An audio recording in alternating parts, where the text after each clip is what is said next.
Hello and welcome to Cosplay A World Beyond. My name's James. Find me on Instagram under Beyond Productions, along with the other podcasts. This podcast dedicated to celebrating and exploring the wonderful world of cosplay, comic cons.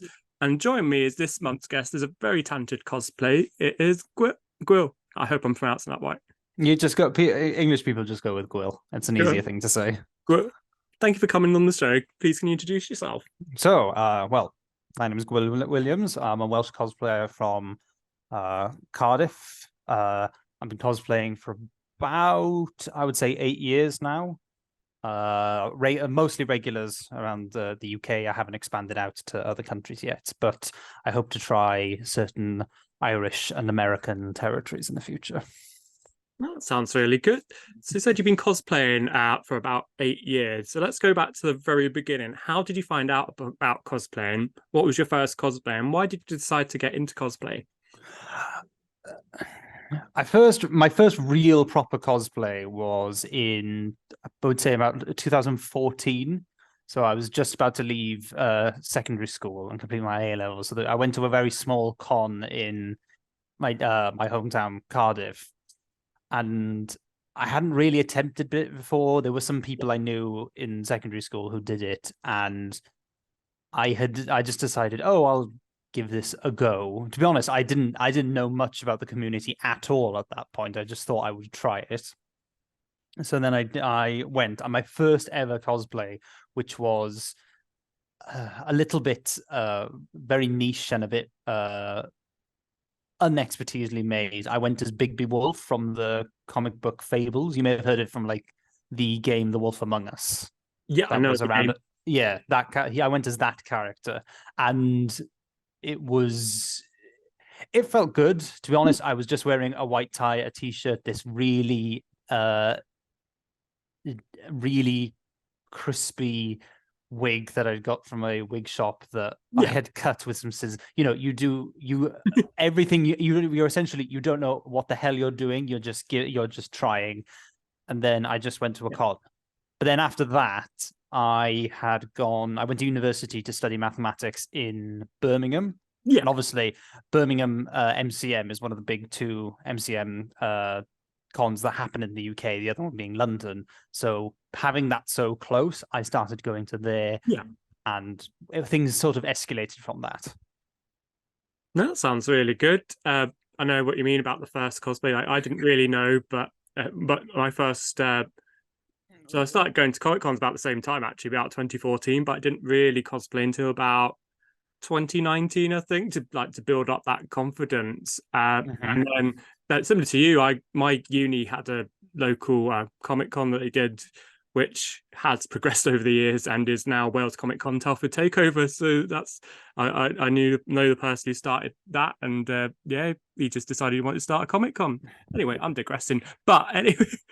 I know that from what I've seen, that you cosplay a lot of gothic horror and sort of Dickensian Victorian original characters. Is that fair to say? What's your favorite cosplay and why?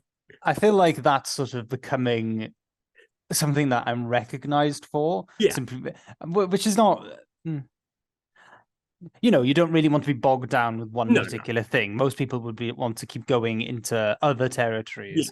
But I suppose the more I think about it, the more this kind of style that I like to do in not just general in the cosplay world, but in how the sort of clothes that I like yeah, to see myself wearing tend to be quite a mixture of something from that period. I quite like how things have been done in that period, but also at the same time, I want to try and go a little bit more yeah, inventive of that period. To be honest, everybody, you know what, men typically in those periods would simply wear black, white, blue, very similar to current age. yeah, Men's clothes tend to be very boring, and I thought, no, let's push this out a bit. And I suppose the horror aspect of that I mean, I wouldn't say I'd specialize in horror. I don't mind it. But I do kind of like the whole fantastical side of it. I suppose another thing being is that horror gives you horror is very distinctive. It can, when you do something that's horrific, it's immediately you've got your attention on it, because that's the whole point. The moment, if you've done it correctly, you're going to get a lot of attention for it. Very similar to if something was fantastical or mystical or heavily sci-fi. If something is incredibly well built narrative wise, then you're going to get a lot of recognition for it. That doesn't mean that I go out to make that recognition, but it feels good to be able to be like, I've completed a narrative through something, through this means. No, I understand that. I know what you mean. Like if, like say, which nothing against, if there's like a con full of superhero characters and you're the one character like that's horror or like distinguishing yourself from the rest, then it does generate attention because people aren't used to seeing something different, or they haven't seen a particular type of cosplay before. So definitely it's really good, and I like the unique aspects of your cosplays, like especially going out of your way, like seeing your I've lost my train of thought. Oh, I'll re-say that again. But yeah, just seeing your uniqueness, you can see how much effort you put into your cosplay, and that I know you're not trying doing it just to generate attention, but I can understand where the attention comes from when they do see you, and like be in sort of awe and recognize the amount of effort and work you put into your cosplays. Mm-hmm. But no, yeah, it's I feel it's, you don't really want to. Some people very much like the idea of being put into a box. Which, I mean, that's not not to put people into be like, oh, they only want to be safe, they only want to be and do the same thing again. It's like, no, but there are people who can do the same character, different variations of that character. Of course, they can keep doing it again and again and again, but they're still liked for it because that's they're fine with it. But then there are others who'd want to go, right, that's done, next to the next one. And I'm sort of, I would say I'm definitely in the second category, meaning that once I've done something, I'll go back to it again and again and again, but I'm always looking to doing something, right, what's the next thing that I can do from this? Yeah. Variety. Just nothing wrong with variety. Spice up. So for me personally, cosplaying is a form of escapism. It's a place where no one judges you on your size, cosplay, height, gender, etc. So why is cosplay important to you? Very deep question. Yes, it is. Well, and to be honest, there is yet again a lot of people are doing it for different things. Some people are doing it for escapism. Some people are doing it for a sort of what's the word? They're doing it for an appreciation. They're trying to form a community, things like that. I suppose inherently, why cosplay is important for me is because I suppose I didn't really recognize this until I did my Doctor Strange cosplay, which I did around about, I believe it was just after the pandemic. So that was 2021 was when I first debuted it. So that was my first. That was the first cosplay I had done. Not only had I everything before, I'd sort of like bought individual bits and put them together, and they were a bit rough, and they were sort of haphazardly put together, and I didn't really know what I was doing. I hadn't really put as much thought into the production of it as I did before. I was more interested in the ends more than the actual means.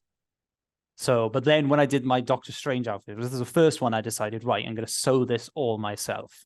And when I reached the sewing machine and I started making my own stuff, something was like, this feels, not only does this feel like fun, but it also feels very productive. It feels, it felt very, I suppose the best word is authentic. And it felt very necessary for me to do this, and I felt very important to the thing I was creating. When I finished what I'd done, I was more proud of it.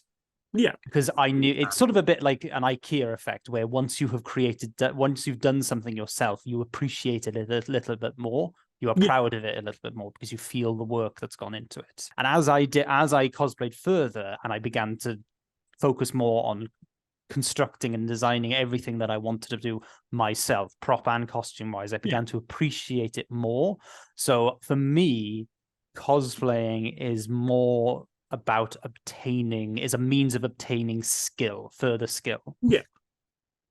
That makes sense. Like developing yourself, developing certain skills. And I can certainly see what you mean by, although I've not made one myself, like from literally stitching it, like even sort of not buying one ready made, but going to charity shops and putting pieces together to make a cosplay. Like you do feel like a sense of achievement and a sense of pride because you can say, "Oh, I did that. I didn't just." Nothing wrong with buying cosplays, like off the shelf, nothing wrong at all. But there is a sense of achievement when you do like make it yourself or get different clothing to make one full cosplay. So no, that's really good, and it's good that you have like a sense of development in as a purpose for your cosplays as well to sort of enhance your skills. I think that's a really good thing. It is. It's. I suppose in a way, another part of it being is that when you're as the further I developed my interest in the tailoring and constructing side of things, you become more aware of, especially when you're watching things in television and film, for example, you become very aware of why people are wearing certain things. So as the further I've watched certain programs and films, I pay much more attention to what people are wearing because what people are wearing or what they're holding or the props around them or the costumes around them can convey as much narrative as what the people are saying or what the people are doing.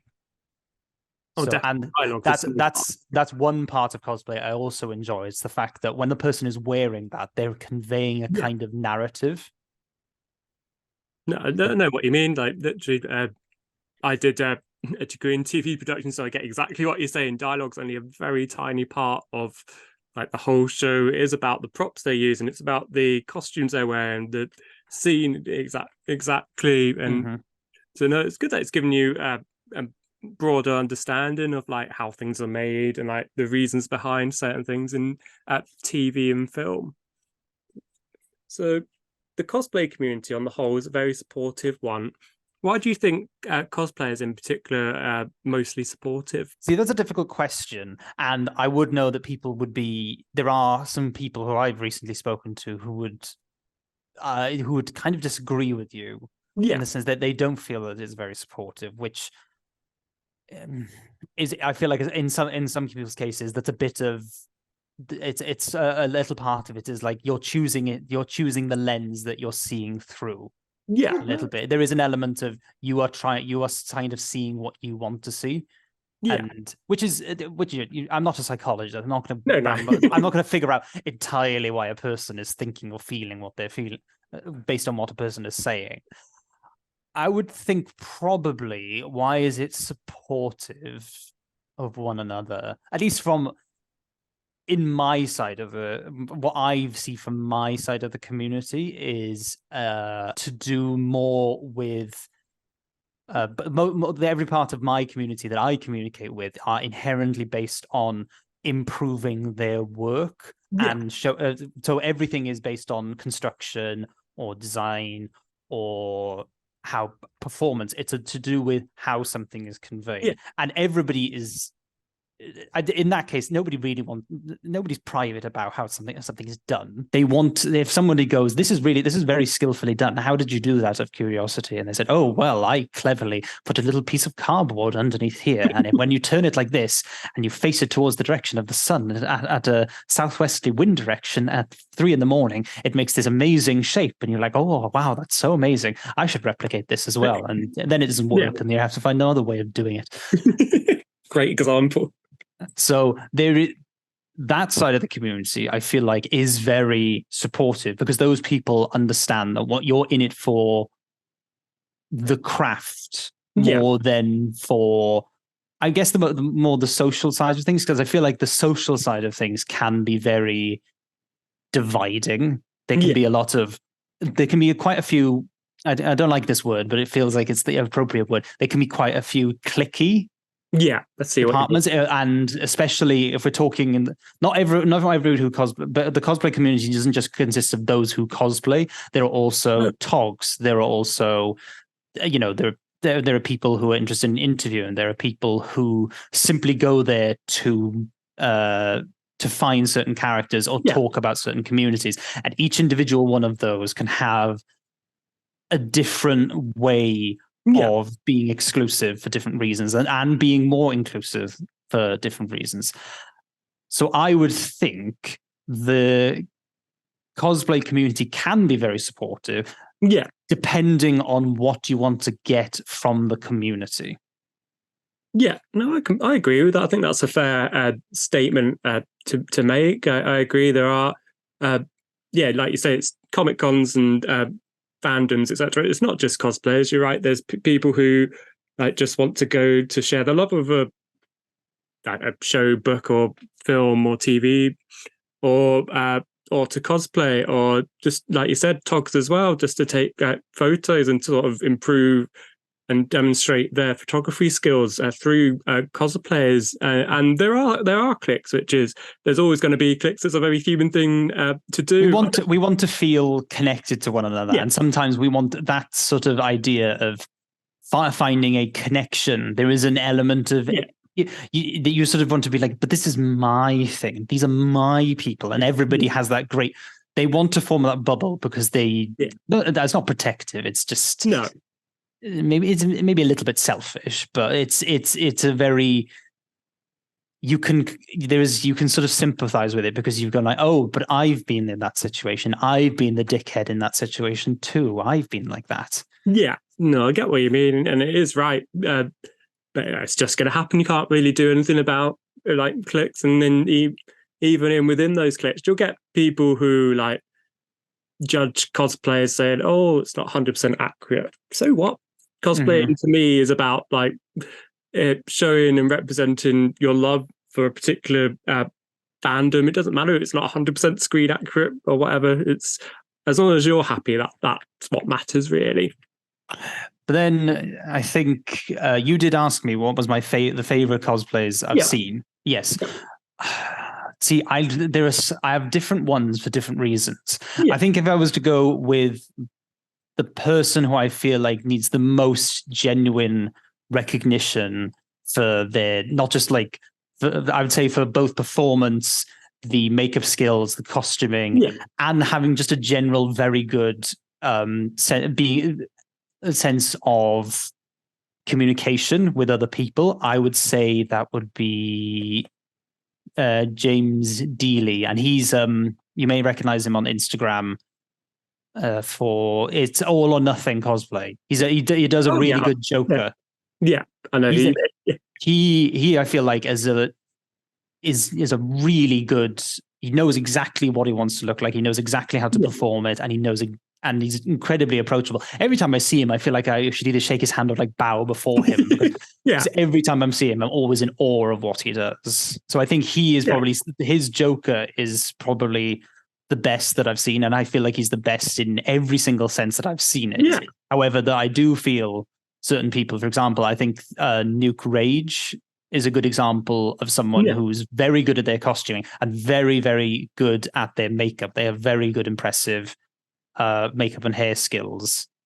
But then I feel like another, if we're talking about like the community side of things, I feel like I know his name is Kanan. He's that tall Mr. Fantastic character. Oh yeah, Cosplay on the next episode. Well, simply I feel like is very good as he's almost like a sort of a planet where we sort of all orbit for, which I don't think like we shouldn't be putting that pressure on him. No. But he is able to, he has that influence and he's been able to control it very well. So I think that he's done the community side of it very well, indeed.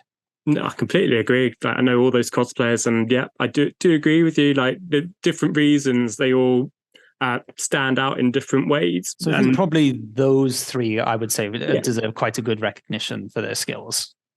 No, I completely agree with that, and I'll be linking to them when I edit, and I'll edit that bit out. But so, do you have any tips for anyone new to cosplay, and any advice for those who want to cosplay on a budget? I would say start small.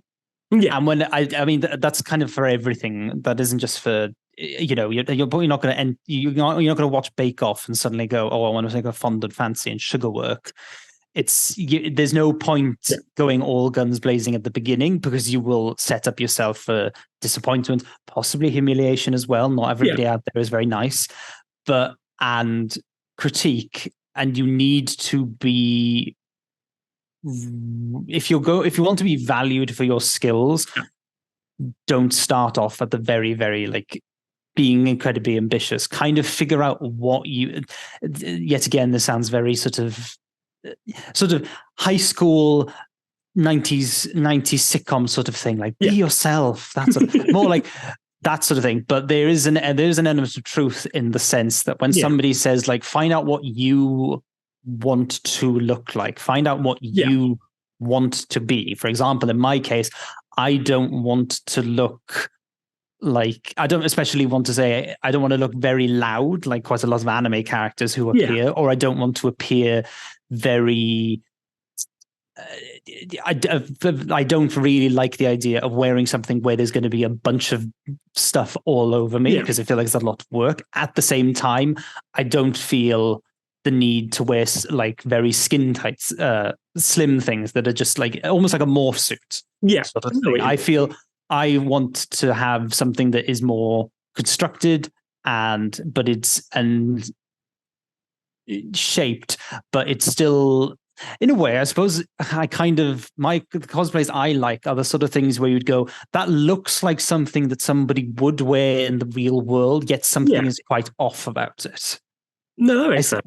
I say this whilst dressing as like a wizard with leopard printed gauntlets and a big red cloak that moves by itself. Nobody would wear that in the real world, but you could. You could. That might be my first piece of advice, which is like, don't be too ambitious. Try to figure out what you want to look like. Yeah. And then the third one would be is recognize what you really want to get out of this, not just cosplaying, but this whole like con side of things. Yeah. Because there are a lot of people who I feel like they sometimes go to cons and they feel very they go there and they feel very socially anxious, or they're more interested in buying merches, or they are there for photography, or they want to meet certain people. Yeah. You sort of go, then why did you do this? Why are you doing this part of why are you doing this part of the community when you're there for something else? Yeah. It's almost like you're adding work to something to make it difficult for you. So don't make things difficult for yourself. Figure out what you want to get from all of this. Yeah, no, that's really, really good advice. Like, my reasons for going to cons have changed a lot since the first one I went to. Like, I started out like probably most people, I imagine, just wanting to meet celebrities and things. And then I started getting into cosplay, and then I started developing cosplays, learning from other cosplay and making friends. And now I just go to have a good time. No real sort of, not agenda, that sounds sinister, but no sort of real rhyme or reason, but just reason. Purpose.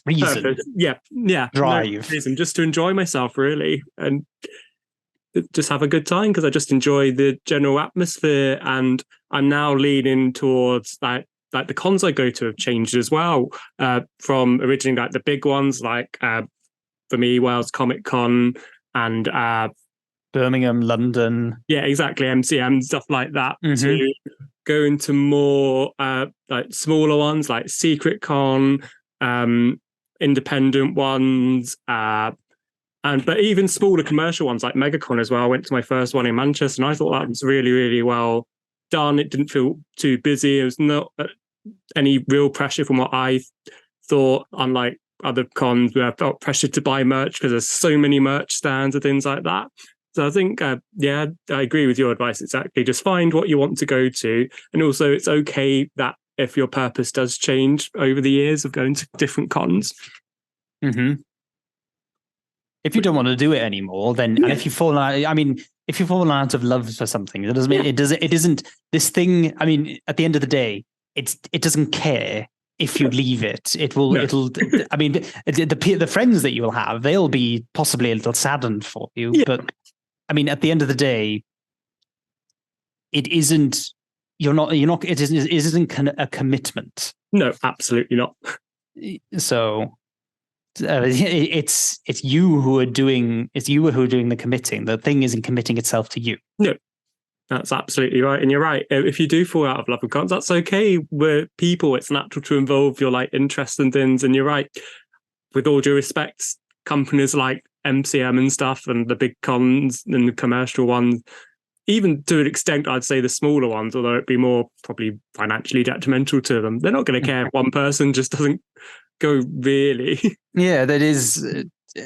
There's, I mean, it's looking at Birmingham, London, and Manchester, and exactly, they're in the city centre. They're in they're in like focal points in the country. They're gonna. You don't go. They're not going to go like, oh no, this one person hasn't turned up. What happens? I mean, let's say if you were a celebrity and you didn't turn up, then there would be some worry. But I don't try and become a celebrity for that reason. I wouldn't say that's a good reason to become a celebrity. Not at all. Like, yes, now I can get free access to cons. You've won an Oscar. I don't care. I can charge 150 quid for an autograph. 150 quid for a selfie. So going back to cons, do you have a favorite comic con that you go to, and if so, why?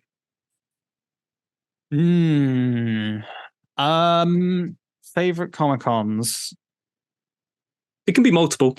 This is going to sound maybe a little bit rude. It used to be London. Yeah, is that MCM? Yes, for MCM London. But then in May, I think probably a little bit of is the fact that it was so hot, and when you're hot, you're very bothered. But there was a lot of people, a lot of people. I'm going to emphasize that to everyone who's in. There was a lot of people. I was there too. I know what you mean. There was a lot of people, and security was incredibly lax. Yeah, and so you felt very close to people, and you just felt very busy. Yeah, and you at the end of it was like, oh, I feel a bit overstimulated now. There was a lot, and you didn't feel very comfortable at the end. No, not at all. Initially when I went to London, I did feel better. I think probably London is better if you're going in the winter rather than the summer, because in the winter, I don't think people typically go outside much. And as a cosplayer, most of the cosplayers conglomerate outside, compared to the inside. So that's always a benefit. And also, I don't think it is as popular it is in the winter. So London is one that I've sort of I like. I wouldn't say I love anymore, but I still like it. Yeah. But a lot of people I know find SeekerCon to be a little bit of a hit and miss, because some of them want to go for different reasons. And for me, SeekerCon has always been about. SeekerCon isn't really whilst it is all cons are a social thing. It is inherently social because it's a convention, of course it is. Yeah. But SeekerCon is not it's not like other cons where you'd have like guests or merch or people can try video games. It's some cons encourage socializing. SeekerCon isn't really one that encourages socializing. It's more for encouraging. It's for encouraging togs to take photographs, cosplayers to show how good their cosplays are. And I'd agree with that. I hate to say this, but there is an element of this. It's a means of social networking. Yeah. It's a way, some people are there to increase their social network. And I don't want to use the word followers or the ones like likes or things like that. That makes it sound like it's really degrading to go there for social media influence, because some people that influence buys them stuff. It is what they're there to go for, because some people do get out good relative skill from building those connections. It is worthwhile. For example, myself, I've gained lots of great advice by going to cons, meeting people, and you learn something about it. So I feel like if SeekerCon I like because I go there to network for skills advice, makeup advice, wigs advice, which I desperately need. Please help me with my wigs. That's what I go now. So, and then some people who go there and say like, I don't go there because I don't feel like I don't feel very socially stimulated there. It's like, well, that's not really the con you should have gone to in the first place then, I think. Yeah. No, I agree with you. Yeah, I think probably I do like Secret. I do like London. I think to conclude it all, I think my probable favorite has to go to Birmingham because that's the one that I went to the most. That's where I probably discovered I kind of like this. It's where it's an origin, and because it was my first one, then I feel the most kinship with it. So I'd have to say Birmingham, I think, in the end is my favorite. Well, that's a good one. I know a lot of people do like Birmingham, and I haven't been to a Birmingham one yet, even though it's not far from where I live. But oh no, that's a lie. That's a lie. I went last year. It's also in the middle of nowhere, so nobody. I think one of the reasons why it's so quiet is because it's the NEC is in the center of absolutely nowhere, and it's close to an airport. By fields and airports. It makes no sense why it exists there, but it's really convenient to get to. It's quite quiet. It's quite quiet. There's hotels literally nearby, and it's a place that's designed to be a convention. Definitely. It's quite nice that you can go to MCM and at the same time you've got some motorway convention happening or some sort of medical equipment thing. And you're like, oh, that's very interesting. It's got a really nice atmosphere, and it is just so convenient with the motorway, the getting a train there. If somebody wanted to fly in, they could and just go fly into MegaCon or MCM or one of those. I do agree with you. SecretCon, to me, it's not it is very sociable, but I don't think it's one of those cons set up for socializing. I think, to me, it is a photography-based cosplay event. It is a convention, but to me, the pure purpose of it is for togs to take, like you said, togs to take photos of cosplayers, and cosplayers show how good their cosplays are. I was going to go to the one in Magna earlier in September, but I had jet lag, so I can't. Yes, I did hear about that. But from what I did very much enjoy.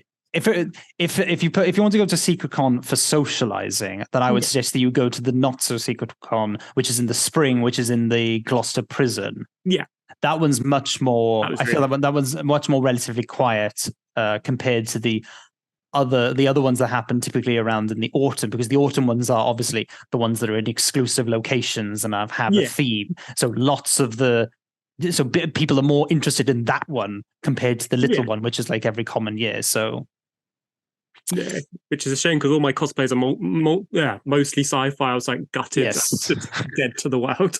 But hopefully they'll go back there again. I quite like your idea of turning up to the first ever SecretCon I went to was the one in Kiel, and obviously that was the more regal, the fanciful, and the very Downton Abbey sort of feel that you're going to have. And the idea of you just turning up in this great sci-fi outfit, and I was like, wow, okay, it doesn't really fit with. It doesn't fit. This is sort of where you'd have a wedding, or you'd have a christening, and you've turned up here looking like some sort of Goliath Leviathan. That would be funny. Turn up as like Predator from Alien versus Predator, or Alien. Sort of a bit like this feels like the beginning of a Doctor Who episode. Yeah. I'm all for Doctor Who. I was in Cardiff last weekend.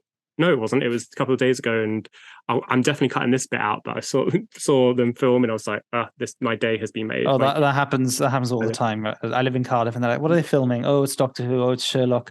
Oh, it's his Dark Materials." It just happens all the time. Cardiff is very good at pretending to be other places. Very good to be London or London, Oxford, and they're like, "Welcome to Birmingham." And I'm going, "No, that isn't. That's 5 streets from where I live. I know exactly where that is." No publicity and a good reason to move there, but just we weren't planning to see them film. We just happened upon it, and me and my friend, as people know, are massive Doctor Who fans, so we're like, we'll just stay here for hours. And so, what would be your dream Comic Con? Who would you invite? And this is like a 4-part question. What stalls would you have, if any? And what would be the general vibe of the Comic Con? So I have to design the entire con? Pretty much, yeah. Well, I would want to have it in... I feel like I'd want to have it somewhere in Wales. I feel like... England's great, but I feel like there's a little bit of... I suppose Scotland and Wales don't have that much of influence as the rest of England. England is like the focus of the nation, the United Kingdom. So I'd want to have it somewhere here. Fair enough. Wales is if I could, and whilst I would want it in Cardiff, I have been. There was a con. It stopped. I went to the very last one which happened in May, which was the one in Swansea, because they've stopped doing that because it just didn't draw enough attention, which was a real pity because I liked that one. I might have it there, but I think because of the influence that Cardiff has, I would probably have to have it in Cardiff. As for like what stalls would I have, and that's the thing. I used to do that, but ever since I started focusing more on cosplays, I don't buy as much merch as I do anymore. Yeah. So, but maybe rather than having merch, which would be, you'd go there to have a weird pillow of Pikachu. Yeah. Or those like mouse mads that are, those things. Bags. Yes, those sort of things. And, and all that sort of things. Yes, I would like, there's all those artists and things to go as well. But definitely. I think I'd probably have more towards things that aren't focused on the franchise there. I suppose I'd have people who'd bring their food, or people who'd have, so there'd be food or some craft work, or someone who'd have, mine would be more towards how to construct. It would be more on the focus on the construction of the cosplay side of things. I think that would really come to it. I would make my con focused on the construction of cosplay. It would be more about the craft of cosplay rather than the presentation of the cosplay. Almost a bit like it was almost a bit almost a sort of sewing bee sort of style. Yeah. Where it focuses on that side of thing. You'd have people talking about how you'd take toys and stuff and turn them into, look at this. This is an arcane weapon that I made out of washing up boxes and some spirit gum and something I found lying at the bottom of the fridge. Like, wow, that's so amazing. And in the store over there, you have someone constructing an entire monstrous dress. What are they using? Oh, they're using washing up bags, and they're using bin bags. And but does it look like it? And it's like, that's the skill. It would, I'd have a con that would completely focus on the construction and the craft of cosplay. That sounds really good, and I'd definitely be interested in that, because there's not enough. There is slight bits of that at MCM, but not enough like focus on it, and nothing specifically like, oh, like you said, if you want to make this weapon, you need this. Basically, Blue Peter is what I'm saying. We need Blue Peter at Comic Con to make weapons. See, I would think it would actually benefit quite a bit. I agree. From doing that, because I feel maybe it isn't talked about as much as anything else, but I feel like I wouldn't say that cosplay is inherently fashionable. No, because there's a difference between fashion and costume, and definitely cosplay is costume, and costume being something that is designed to convey narrative, not to contain artistic skill. Yeah, and something that looks aesthetically pleasing, but you can achieve the two. No, I definitely agree. And I feel like I'm not suggesting that we'd have like a complete runway of cosplay, but now that I think about it, that would actually be quite cool if the idea of being there's a contest, which is they are assigned a character, and it's like, right, we need you to do this in a way that's different to how it's done before. So we want you to make Captain America, but we want you to make it in a steampunk style, and we want you to make Black Widow, but we want you to make it in a 60s housewife style. Something it would be, but with that side of things, I'd be quite interested in seeing something like that. Oh, definitely. I think that's definitely really unique, and I think you need to present it and start your con. It'd be a really good idea, especially with sort of the runway style thing, but set them tasks. Like it's taking cosplay masquerades and things that one step further, but making it also more accessible, rather than saying, oh, this person spent 5,000 hours on a cosplay. It's like, oh, I just did this with these household items. I think that really well. To quote someone from James Bond, age is no guarantee of efficiency. So just because you know what you're doing, it doesn't mean that you're going to create anything great. And at the same time, resource doesn't also just because something is you have all the resources doesn't mean that you're gonna produce something great. No, completely agree with that. It's a very wise thing to say. Mm-hmm. Just got a couple more questions. So, do you have any funny stories that happened to you at a Comic Con or about any cosplays you've created? Let's see. There was whilst this is it's sort of relating to something else that's coming next year, which is on Espadorec. So it's in the Welsh language. So a few months ago, I was invited to go on a Welsh program called Am Dro. For those who know what it is, they will know what it is, Welsh speakers. But for those who can't watch Espadorec, the Welsh TV channel here in Wales, it's essentially so the same kind of format as Come Dine With Me, except tasteful. Except it's the same sort of format as Come Dine With Me, where there are 4 contestants, but rather than presenting a meal, they go rambling together. Oh wow! They go on a walk, typically around like 5 or 6 miles. Yeah, and each contestant picks a route that they want to go on in Wales, and they'll go on that walk. They'll discuss why they've chosen this walk for historical, exercise, social, all these sort of little individual reasons to do so. And they go on that journey.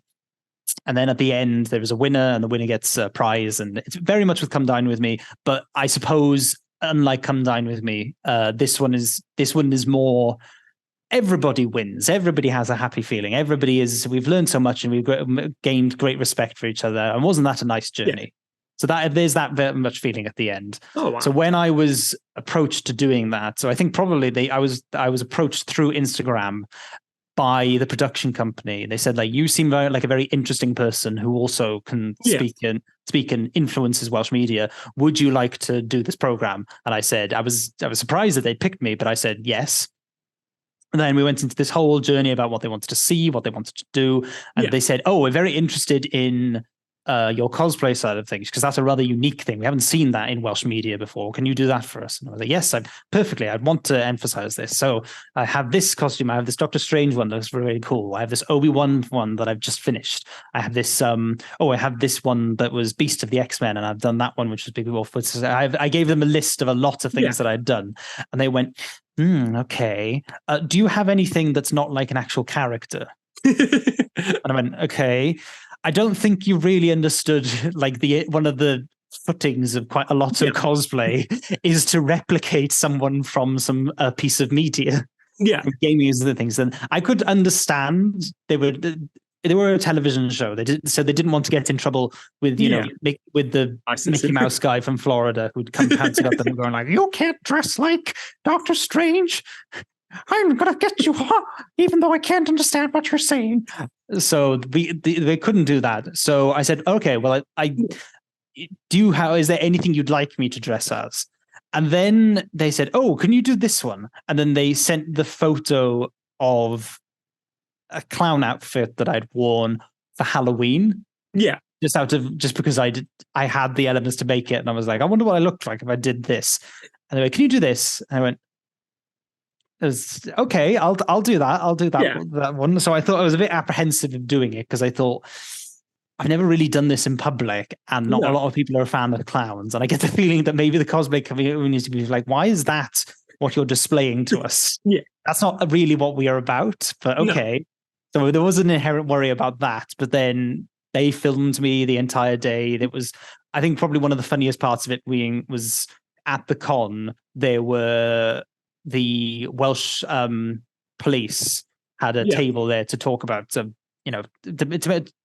both to be there for the community, but also to take care of the community. So they were doing a sort of thing about like, hey, be nice to the police because they look out for people, which I thought was a nice, friendly way of doing it. That is nice. And then they had brought like a tiny motorcycle.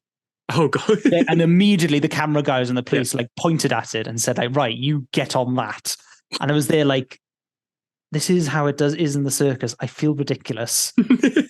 And I'd never felt so tiny and small and funny, and Yeah. I did feel Brilliant. like I was some sort of circus clown, and it felt ridiculous, but people loved it. And I met Professor Elemental; he was nice. That's pretty cool. And I did also meet another cosplayer, Iron. You might know him.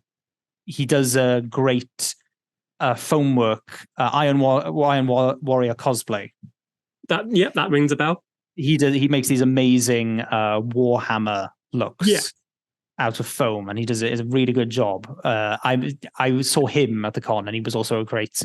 Out of being a fellow Welsh cosplayer, Yeah. I'm glad that I spoke to him and got him on TV, because he's always an important person to come on TV. That's brilliant. But I think that was probably one of the best memories that I have of being at a con. Yeah. Was doing that side of things. That's an amazing story. And such a nice thing you did for Iron Warrior cosplays as well. And that does sound. I can just picture you dressed as a clown riding a bike at a con. Just sounds absolutely amazing. Because of that, everybody's like, "Hey, can you dress like this now?" Because it seems to be a person I'm known for now. The clown. Yes. It's like, this isn't a character. It was just a character that I developed when I was bored. It's like, yes, but we want you to wear it because it looks good. And I was like, fine, I'll wear it. You do suit the clown look in a respectful way. Yeah. I try. So that's it. That's the end of the let's start that again. That's it. Thank you so much for coming on the podcast. I really appreciate it. So where can the listeners find you if they want to learn more about your cosplays and things? If you want to follow me, I am on the Instagram, like an old man, so to say. I am on Instagram as Arthcymro, so YRARTHCYMRO. So you can find me there. What else? I think probably that's it. I sort of remain very exclusive in my social network. It's just sort of there. Yeah. So if you want to find me there, you can find me there. Don't go looking for my TikToks; they're really bad, and I just do them when I'm really bored. So I wouldn't go there. It's not. I only do like every 2 months. So don't bother going there. Just go to the Instagram one. It's quite nice. If you're interested in any of the little things that I've done, I also have. I don't know why I'm putting this in, but I'm also.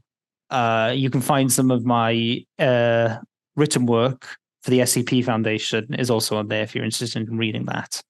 Because I'm a huge advocate of those writers and their work. So if you're interested in that, go and have a look at that as well. I'll definitely include a link to that when I edit. But that's it. That's the second episode of Cosplay The World Beyond done. The next episodes will be out the rest of the year. Thank you so much, Gwil, for coming onto the podcast. Special thank you to Cosplayer Tiff for helping with the questions. Please give her a follow because she's an incredible cosplayer. And if you'd like to listen to any of my other podcasts, Beyond Disabilities and Beyond the TARDIS, they are all available on Spotify, YouTube, and wherever you get your podcasts. And if you want to, please subscribe to keep up to date with the latest news or new podcasts. And if you want updates, just follow me on Instagram, Beyond Productions. Thank you very much for listening. And thank you, Gwil, again for coming on the show. Do what he says, people. Listen to the person. Follow them.